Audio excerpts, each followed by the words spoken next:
Hi, dear student, and welcome to your YouTube channel WBPSC GS 101. আমি রাহুল চক্রবর্তী, তোমাদের polity and Indian constitution educator. তো ইতিমধ্যেই আমি তোমাদের সাথে ইন্ডিয়ান পলিটি এম লক্ষ্মীকান্ত বইয়ের 3টে চ্যাপ্টার আমি তোমাদের সাথে আলোচনা করে ফেলেছি। আজকে এই বইয়ের চতুর্থ চ্যাপ্টার, ফোর্থ চ্যাপ্টার নিয়ে আমি তোমাদের সাথে আলোচনা করব এবং ফোর্থ চ্যাপ্টার অতি গুরুত্বপূর্ণ একটা চ্যাপ্টার, যেখান থেকে পিএসসির পরীক্ষায় প্রচুর প্রশ্ন এসে থাকে। চ্যাপ্টারটা হচ্ছে the preamble of the constitution. প্রস্তাবনা নিয়ে আজকে আলোচনা করব। প্রস্তাবনার যে বিষয়টা নিয়ে আজকে আমি তোমাদের সাথে আলোচনা করব সেটা হচ্ছে ইন্ট্রোডাকশনস। প্রস্তাবনার অর্থ কী, কিভাবে আমরা প্রস্তাবনা পেলাম এবং প্রস্তাবনার যে টেক্সট সেটা আমি তোমাদের সাথে আলোচনা করব। আজকে ইন্ট্রোডাকশনস বলতে পারো আলোচনা, এবং ডিটেলস আলোচনা করব প্রস্তাবনা তোমাদের সাথে। এম লক্ষ্মীকান্ত বইয়ে ইন্ডিয়ান প্রিয়াম্বলের ওপর যে তথ্য দেওয়া রয়েছে এই বইয়ে, সেই তথ্য আমি তোমাদের সাথে শেয়ার করব, ব্যাখ্যা করব। আশা করি এই চ্যানেলে যে উদ্যোগটা নেওয়া হয়েছে আনএকাডেমির তরফ থেকে, যে এম লক্ষ্মীকান্ত বই, যে বই কম্পিটিটিভ প্রিপারেশন যারা তোমরা নিচ্ছ প্রত্যেকের কাছেই এই বই থাকে, যে বই তোমরা পড়ো। তো এই বইটা কিভাবে পড়বে না পড়বে তার সহজ সমাধান এই চ্যানেলে আমরা করে থাকছি, যেখানে আমি রাহুল চক্রবর্তী, ইন্ডিয়ান পলিটি এবং কনস্টিটিউশন এডুকেটর, আমি তোমাদের সাথে এই বইয়ের তথ্য আলোচনা করছি। তো ইতিমধ্যেই তোমাদের সাথে আমি এই বইয়ের 3টে চ্যাপ্টার আলোচনা করে ফেলেছি। আজকে আলোচনা করব দ্য প্রিয়াম্বল, এই চ্যাপ্টারটা, এবং আশা করি এই আলোচনা তোমাদের কম্পিটিটিভ প্রিপারেশনের ক্ষেত্রে, এই বইটা বোঝার ক্ষেত্রে তোমাদের সাহায্য করছে, তোমাদের হেল্প করছে।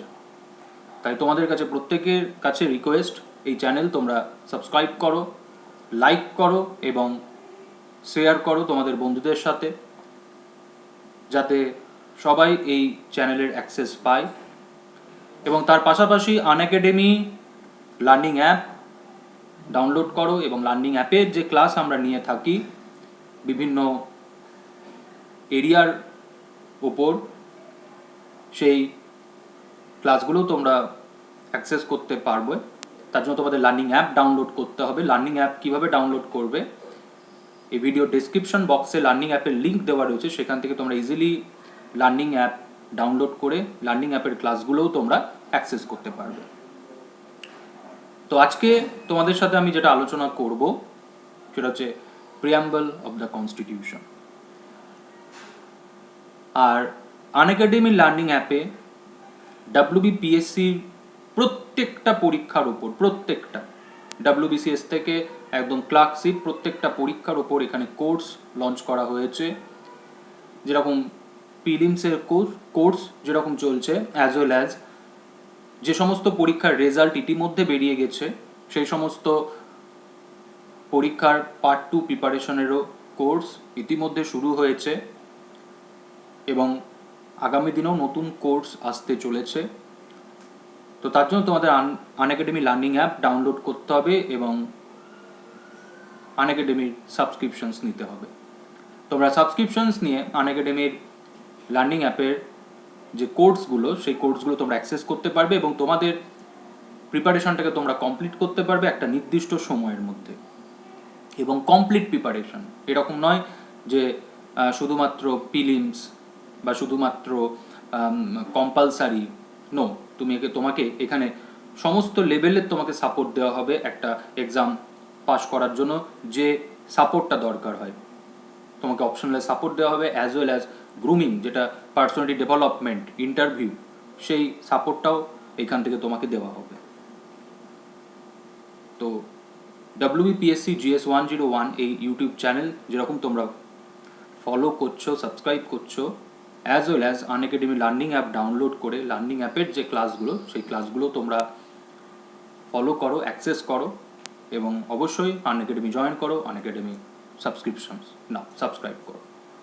তো আজকে তোমাদের সাথে আমি যেটা আলোচনা করব সেটা হচ্ছে প্রিয়াম্বল অফ দ্য কনস্টিটিউশন। অতি গুরুত্বপূর্ণ একটা চ্যাপ্টার, টপিক ইন্ডিয়ান পলিটির ক্ষেত্রে, যেখান থেকে প্রচুর প্রশ্ন কম্পিটিটিভ এক্সামের বিভিন্ন পরীক্ষায় এসে থাকে। তো এই প্রিয়াম্বল নিয়ে আমি তোমাদের সাথে আজকে আলোচনা করব।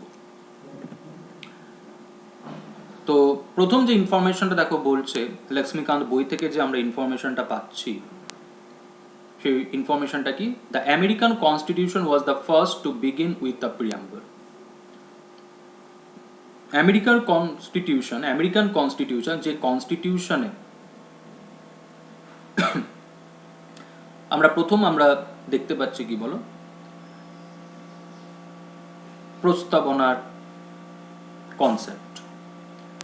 তাহলে প্রস্তাবনার যে ধারণা, সেই ধারণাটা আমরা প্রথম পাচ্ছি মার্কিন যুক্তরাষ্ট্রের সংবিধানে। তাই বলা হয়ে থাকে যে প্রিয়াম্বল, এই কনসেপ্টটা আমরা নিয়েছি ইউএস কনস্টিটিউশন থেকে। তাহলে American constitution was the first to begin with a preamble. বিশ্বের প্রথম সংবিধান, আমেরিকার সংবিধান, যে সংবিধানে আমরা প্রিয়াম্বলের উপস্থিতি আমরা প্রথম কি করছি, লক্ষ্য করছি। তো প্রিয়াম্বলটা কি? What is preamble? তো দেখো বলছে, preamble refers to the introduction or preface to the constitution. Preamble refers to the introduction or preface of the constitution. Introductory note. যেরকম একটা বইয়ের আমরা দেখে থাকি যে বইয়ের ভূমিকা, যে সেই বইটা কি উদ্দেশ্যে লেখা হয়েছে, সেই বইটা পড়ে কোন স্তরের ছাত্রছাত্রীরা বেনিফিটেড হবে, কোন এক্সামের ওপর বইটা লেখা হয়েছে, এই সমস্ত বিষয়টা লেখক কি করেন, তার ইন্ট্রোডাক্টরি যে নোট সেখানে তিনি কি করেন বলো, উল্লেখ করেন। একই রকমভাবে একটা গল্পের বইয়েরও আমরা ইন্ট্রোডাক্টরি পার্ট আমরা দেখতে পাই। তো গল্পের বই ইন্ট্রোডাক্টরি পার্টে এটাই বলা থাকে যে গল্পটা কোন সামাজিক অর্থনৈতিক পরিস্থিতিতে লেখা হয়েছে, উদ্দেশ্য কি না, এইসব বিষয়গুলো। তাহলে কেন একটা বইয়ের ইন্ট্রোডাক্টরি পার্টটা থাকে? তার কারণটা হচ্ছে এটা বোঝার জন্য যে বইটা বা গল্পটা কি লক্ষ্য, কি উদ্দেশ্য নিয়ে লেখা হয়েছে। তাহলে সংবিধান, যদি আমরা বলি সংবিধানও একটা বই, যেটা হচ্ছে কি হাইয়েস্ট ল বুক, যেখানে দেশের শাসন ব্যবস্থা কিভাবে চলবে, নাগরিকের সাথে সরকারের সম্পর্ক কি হবে, আইনসভার সাথে প্রশাসনের সম্পর্ক কি হবে, প্রশাসনের সাথে বিচার বিভাগের সম্পর্ক কি হবে, এই সমস্ত ধারণা, দেশের শাসন ব্যবস্থার যে ধারণা, সেই ধারণা আমরা পেয়ে থাকি সংবিধান থেকে। যে দেশের সরকারটা কোন সিস্টেমের ওপর চলছে, সমস্ত কিছু। তাহলে সংবিধানও হচ্ছে একটা বই, যেটা হচ্ছে হাইয়েস্ট বলতে পারো ল বুক। তাহলে সংবিধানও যখন লেখা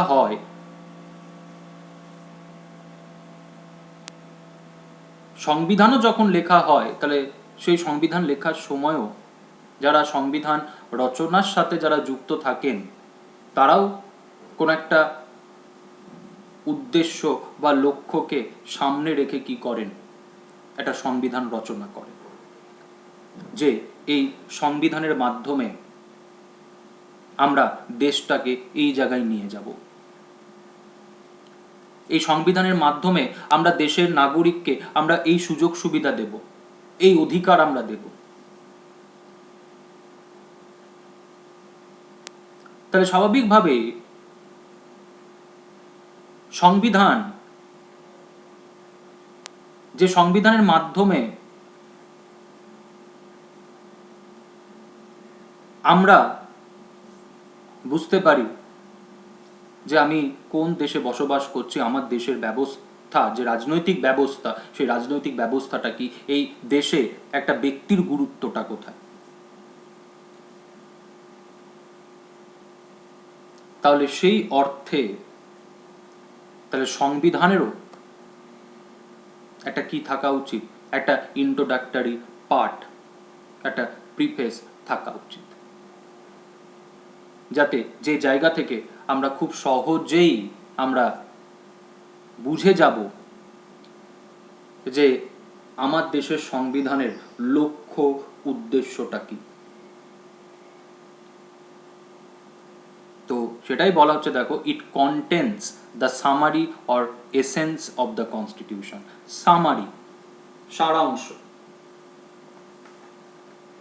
যে প্রিয়াম্বল যেখান থেকে আমরা খুব সহজে বুঝে যেতে পারবো আমাদের সংবিধানের লক্ষ্য উদ্দেশ্য, এবং এই সংবিধানের মাধ্যমে আমরা কি অ্যাচিভ করতে চাই, বা দেশটাকে আমরা কিভাবে আমরা তৈরি করতে চাই। আমি কোন রাজনৈতিক ব্যবস্থার মধ্যে রয়েছি,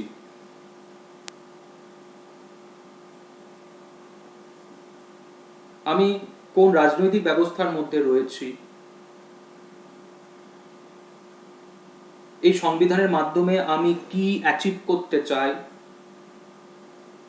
এই সমস্ত কিছুর উত্তর আমরা পেয়ে যাই কোথা থেকে? প্রিয়াম্বল থেকে, যেটাকে বলা হচ্ছে it contains the summary or essence of the constitution. ভারতের সংবিধান বিশ্বের সর্ববৃহৎ লিখিত সংবিধান, কিন্তু এই সংবিধানটা কি, দেশের রাজনৈতিক ব্যবস্থা কেমন, এই সমস্ত উত্তর আমরা খুব সহজেই আমরা পেয়ে যাই প্রিয়াম্বল থেকে।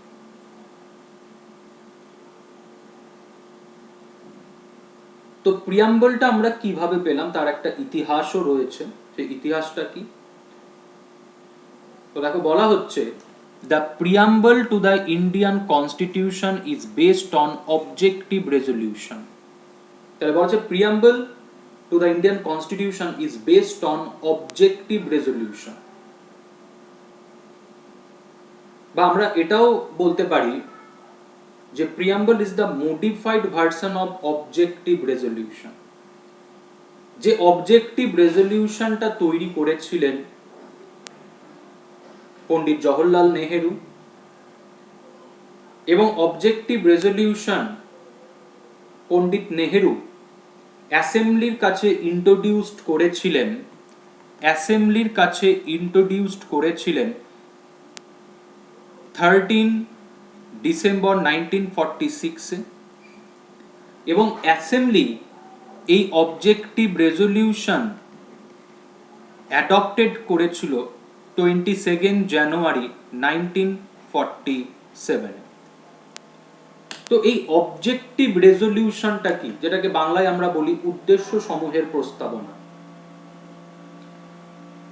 অবজেক্টিভ রেজলিউশনটা বাংলা যদি আমরা বলি তো কি বলছি? উদ্দেশ্য সমূহের প্রস্তাবনা। কোন উদ্দেশ্যকে সামনে রেখে বা কোন উদ্দেশ্য পূরণের জন্য আমরা এই সংবিধান আমরা রচনা করব।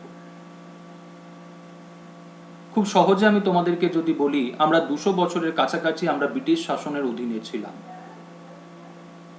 তো যখন আমরা ব্রিটিশ শাসনের অধীনে যখন ছিলাম, স্বাভাবিকভাবে ভারতীয়দের আশা আকাঙ্ক্ষা অধিকার ভারতীয়রা কি করতে পারেনি বলো? পূর্ণ মাত্রায় উপভোগ করতে পারেনি, ভোগ করতে পারেনি। তাহলে আমরা কেন ব্রিটিশ শাসনের বিরুদ্ধে আমরা লড়াই শুরু করলাম? তার কারণটা হচ্ছে এটাই, যাতে আমরা আমাদের সরকার আনতে পারি, যাতে আমরা আমাদের সংবিধান আনতে পারি, যে সংবিধান ভারতীয়দের দাবি দাওয়া আশা আকাঙ্ক্ষাকে কি করবে? পূর্ণতা দিবে, পূরণ করবে। তাহলে আমাদের সংবিধান রচয়িতা যারা ছিলেন, যারা সংবিধান রচনার সাথে যুক্ত ছিলেন, তাহলে তাদের লক্ষ্য উদ্দেশ্য এটাই হওয়া উচিত যে এই সংবিধানের মাধ্যমে প্রত্যেকটা ভারতীয় যাতে তাদের আশা আকাঙ্ক্ষা দাবি দাওয়া কি করতে পারে, পূরণ করতে পারে। এবং আমরা যে সরকার চাইছি, যে শাসন ব্যবস্থা চাইছি, আমরা যাতে সেই সরকার এবং শাসন ব্যবস্থা যাতে আমরা আনতে পারি। তাহলে এই সংবিধান তৈরির ক্ষেত্রে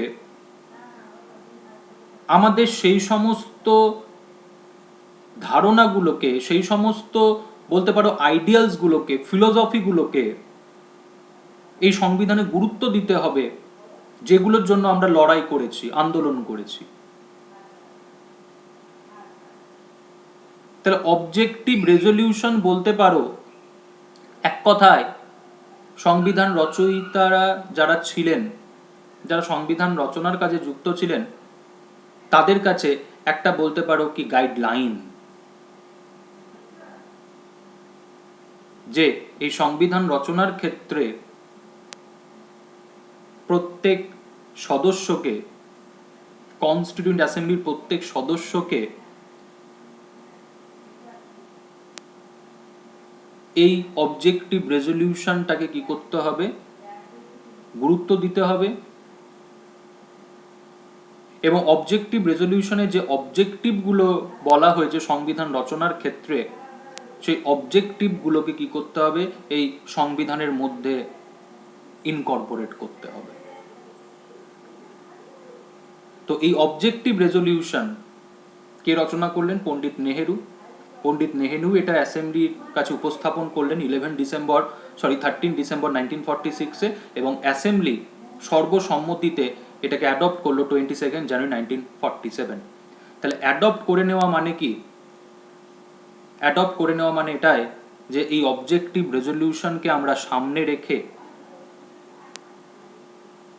এই অবজেক্টিভ রেজলিউশনে যে আইডিয়ালস বা যে ফিলোসফিগুলোকে এখানে উল্লেখ করা হয়েছে, সেগুলোকে আমরা মাথায় রেখে, সামনে রেখে আমরা ভারতের সংবিধান তৈরি করব। এই অবজেক্টিভ রেজলিউশনটাকে আমরা আমাদের সংবিধানে প্রিয়াম্বল হিসাবে কি করলাম? অ্যাডপ্ট করলাম। তার জন্যই বলা হয় preamble is the modified version of objective resolution. Preamble is based on objective resolution. এখানে আরেকটা তথ্য দেওয়া আছে, preamble has been amended by 42nd Amendment Act 1976, which added 3 new words: socialist, secular and integrity. Making of the constitution এই ক্লাসে আমি তোমাদেরকে বলেছিলাম যে আমরা সব শেষে আমরা অ্যাডপ্ট করেছি প্রিয়াম্বল। মানে সব শেষে মানে এটা নয় যে 26 নভেম্বর 1949-এর পর আমরা প্রিয়াম্বল অ্যাডপ্ট করেছি, তা নয়। 26 নভেম্বর 1949-এই আমরা প্রিয়াম্বল অ্যাডপ্ট করেছি, কিন্তু প্রিয়াম্বলটা আমরা অ্যাডপ্ট করেছি সংবিধানের সমস্ত বিষয় অ্যাডপ্ট করার পর। তো প্রিয়াম্বল কার্যকর হচ্ছে কবে? যদি আমরা বলি প্রিয়াম্বল কার্যকর হচ্ছে যেদিনকে আমাদের সংবিধান কার্যকর হচ্ছে সেই দিনকে। তো 26 জানুয়ারি 1950 যখন প্রিয়াম্বল কার্যকর হচ্ছে, তখন প্রিয়াম্বলের যে স্ট্যাটাস আর আজকের বর্তমানের যে প্রিয়াম্বলের স্ট্যাটাস, সেটা কিন্তু এক নয়। 26 জানুয়ারি 1950 যখন প্রিয়াম্বল কার্যকর হচ্ছে, বা যে প্রিয়াম্বলটা আমরা অ্যাডপ্ট করেছিলাম, সেখানে কি বলা হয়েছিল? সেখানে বলা হয়েছিল যে India sovereign Democratic Republic. India কি বলা হয়েছিল? Sovereign Democratic Republic. কিন্তু 42nd Amendment Act 1976, এই অ্যামেন্ডমেন্ট অ্যাক্টে প্রিয়াম্বলের কি হলো? সংশোধন হলো। এবং তোমরা দেখতেই পাচ্ছ যে সংশোধনে প্রিয়াম্বলে এই 3টে নতুন শব্দ যুক্ত করা হলো: সোশ্যালিস্ট, সেকুলার অ্যান্ড ইন্টিগ্রিটি। এবং 1976 থেকে প্রিয়াম্বলের স্ট্যাটাস কি হয়ে গেল? চেঞ্জড হলো। এবং চেঞ্জ যে স্ট্যাটাসটা, সেটা আমরা কি বলছি? India sovereign socialist secular Democratic Republic. এবং বলে রাখি এখনো পর্যন্ত প্রিয়াম্বল একবারই অ্যামেন্ডেড হয়েছে 42nd অ্যামেন্ডমেন্ট অ্যাক্ট 1976, এরপরে এখনো পর্যন্ত প্রিয়াম্বল আর অ্যামেন্ড হয়নি। ঠিক আছে, টেক্সট অফ দ্য প্রিয়াম্বল, যেটা আমরা ছোটবেলা থেকে যে টেক্সটটা দেখে আমরা অভ্যস্ত। With the people of India having solemnly resolved to constitute India into a sovereign, socialist, secular, democratic republic and to secure to all citizens justice, social, economic and political, liberty of thought, expression, belief, faith and worship, equality of status and of opportunity, and to promote among them all fraternity assuring the dignity of the individual and unity and integrity of nations. In our Constituent Assembly, this 26th day of November 1949, do hereby adopt, enact and give to ourselves this Constitution. This is the text of preamble. তো যেটা আমি বলছিলাম যে 26 jan 1950 যখন আমাদের সংবিধান কার্যকর হচ্ছে, তখন প্রিয়াম্বল কি বলছে যে ইন্ডিয়াকে আমরা কিভাবে গঠন করব, ইন্ডিয়াকে আমরা কিভাবে আমরা তৈরি করছি, sovereign, Democratic Republic, socialist and secular, এই দুটো শব্দের উল্লেখ সেই সময়ে ছিল না। তো 42nd অ্যামেন্ডমেন্ট অ্যাক্ট 1976-এ কি হলো, তিনটে নতুন শব্দ প্রিয়াম্বলে যুক্ত হলো, সোশিয়ালিস্ট, সেকুলার অ্যান্ড ইন্টিগ্রিটি। আর ইন্টিগ্রিটিটা কোথায় অ্যাড হলো, এই যে ফ্র্যাটার্নিটি এক্সপ্যানেশনে, যে ফ্র্যাটার্নিটি বলতে আমরা কি অ্যাচিভ করতে চাই, assuring the dignity of the individual and unity and integrity of the nations.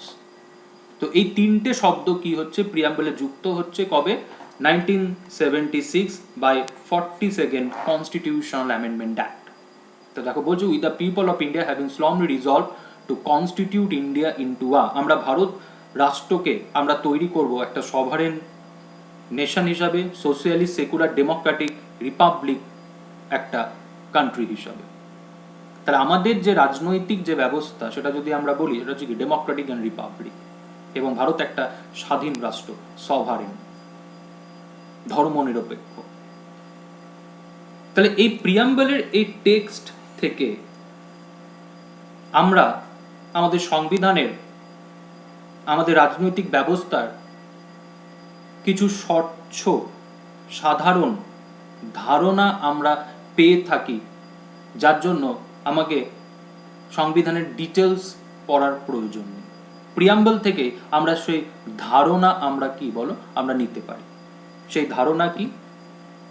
সেই ধারণা প্রথম হচ্ছে কি, source authority of the constitution, সংবিধানের উৎস, source authority of the constitutions. তো দেখো বলছে preamble state that constitution derives its authority from the people of India. তাহলে source authority of the Indian constitution is people of India. আর এই যে with the people of India, এটা indicate করছে যে আমরা পপুলার সভারেনিটিতে বিলং করি, যেখানে people of India decide its government. ভারতবর্ষের রাজনৈতিক ক্ষমতা ভারতবর্ষের জনগণের হাতে দেওয়া হয়েছে, যে কেন্দ্রে সরকারে কে আসবে, রাজ্যে সরকারে কে আসবে, লোকাল গভর্নমেন্টে কে আসবে, it will be decided by people of India, যেটাকে আমরা বলছি পপুলার সভারেনিটি। পিপল ডিসাইড করছে তার শাসককে, তার সরকারকে। তাহলে source authority of the constitution, source authority of the constitutions, people of India. আর কেন আমরা বলছি source authority of the constitution people of India? Because preamble start with the people of India. Okay, next, nature of Indian state. আমরা কোন বা কেমন দেশে আমরা বসবাস করছি, আমার দেশের রাজনৈতিক পরিচয়টা কি? তো সেটা দেখো আমরা জানতে পারছি প্রিয়াম্বল থেকে, যেখানে প্রিয়াম্বলে বলা হচ্ছে it declares India to be of a sovereign, socialist, secular, democratic, republican polity. This is our polity, এটাই আমাদের রাজনৈতিক পরিচয় যে আমরা একটা সভারেন নেশনস। আমাদের এই সংবিধানে কি রয়েছে? সোশিয়ালিস্ট আইডিয়ালস রয়েছে। আমরা একটা সেকুলার কান্ট্রি, ধর্মনিরপেক্ষ, যেখানে ভারতের প্রত্যেকটা মানুষকে কি করা হচ্ছে? ধর্মীয় স্বাধীনতার অধিকার দেওয়া হচ্ছে, এবং যে ধর্মীয় স্বাধীনতার অধিকারে সরকারের হস্তক্ষেপ করার কোনো অধিকার নেই। এবং আমরা একটা ডেমোক্রেটিক রিপাবলিকান পলিটিতে আমরা কি করি?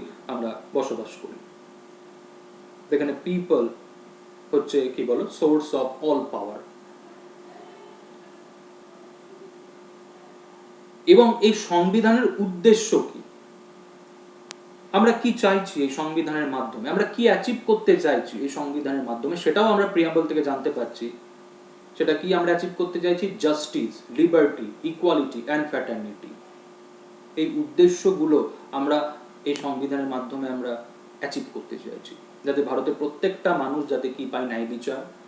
ভারতের প্রত্যেকটা মানুষ যাতে স্বাধীনতা পায়, ভারতের প্রত্যেকটা মানুষ যাতে সাম্যের অধিকার পায়, এবং প্রত্যেকটা মানুষের মধ্যে যাতে কি থাকে বলো? ভ্রাতৃত্ববোধ, ফ্র্যাটার্নিটি। তাহলে আমরা এটা অ্যাচিভ করতে চাই।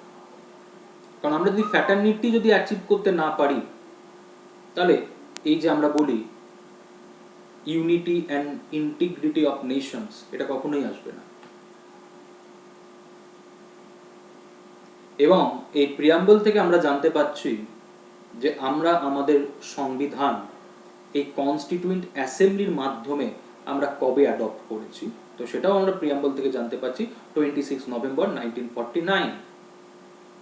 তাহলে দেখো, সংবিধানের এই যে গুরুত্বপূর্ণ তথ্যগুলো, এই গুরুত্বপূর্ণ তথ্যগুলো আমরা কোথা থেকে জানতে পারছি? আমরা জানতে পারছি প্রিয়াম্বল থেকে। যার জন্য কোনো আর্টিকেল, কোনো রুলস, কোনো রেগুলেশনস, পার্ট, শিডিউল, কোনো কিছু পড়ার দরকার নেই।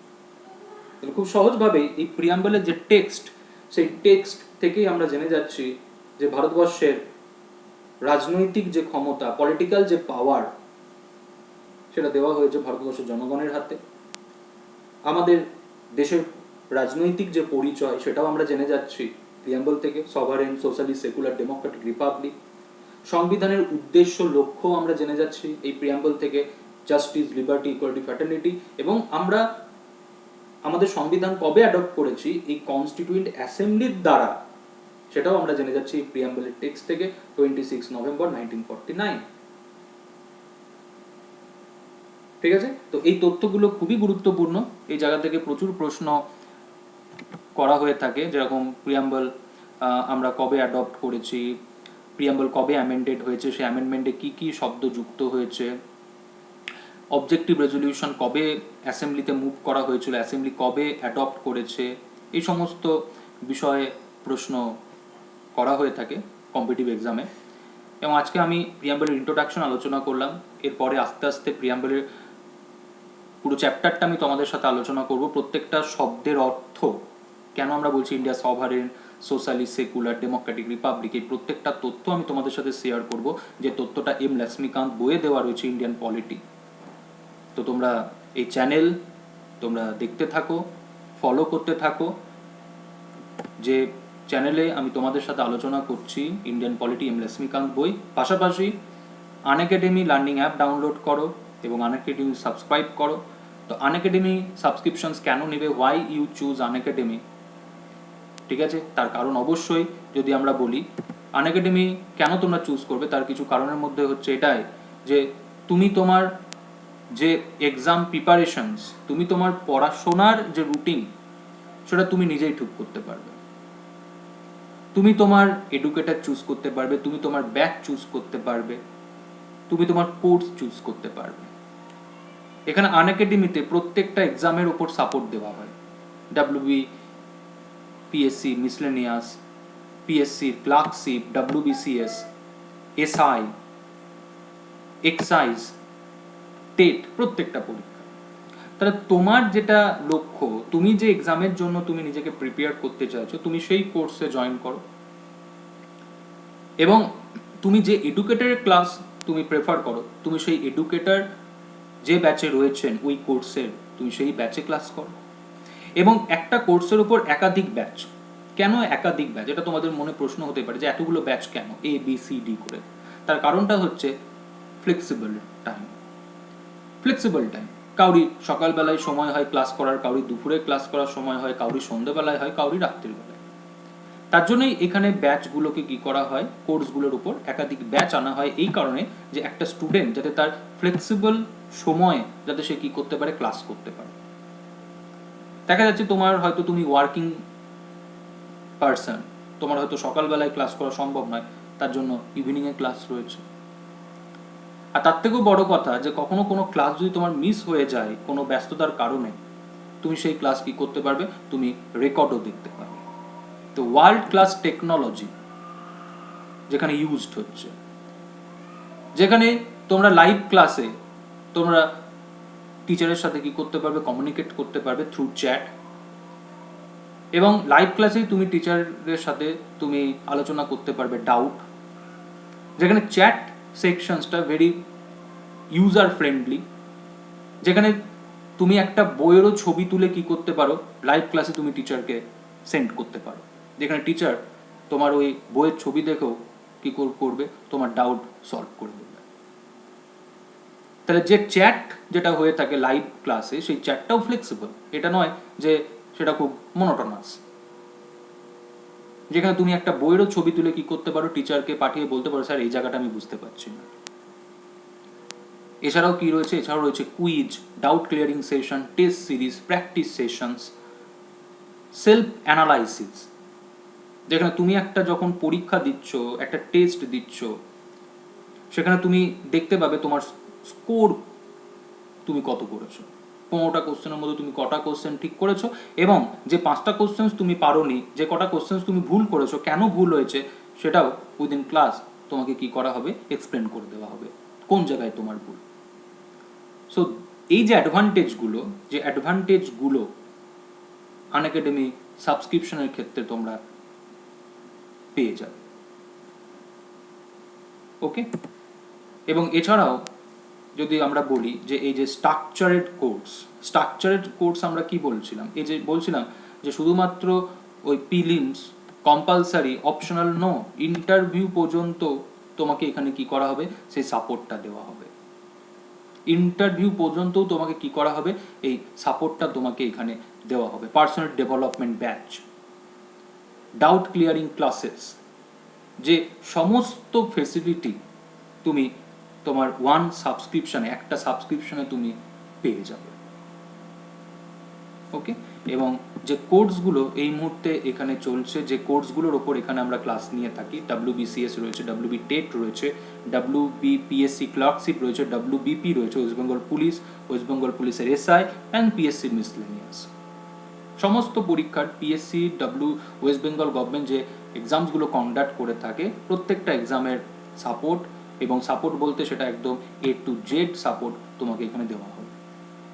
ওকে, আর সাবস্ক্রিপশনের ক্ষেত্রে যেটা রয়েছে সেটা either you take 1 month, 3 month, 6 month, 1 year and 2 year। But আমি যেটা বলে আসি যে কম্পিটিটিভ প্রিপারেশনের ক্ষেত্রে একটা মিনিমাম টাইম আমাদের ইনভেস্ট করতে হয়। সো আনএকাডেমি রেকমেন্ড করে যেটা either you take 1 year or 2 year subscriptions.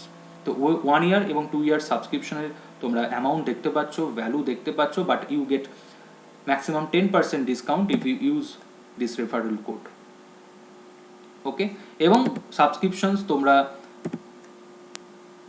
Debit কার্ডেও দিতে পারবে, ক্রেডিট কার্ডেও দিতে পারবে EMI অপশানে।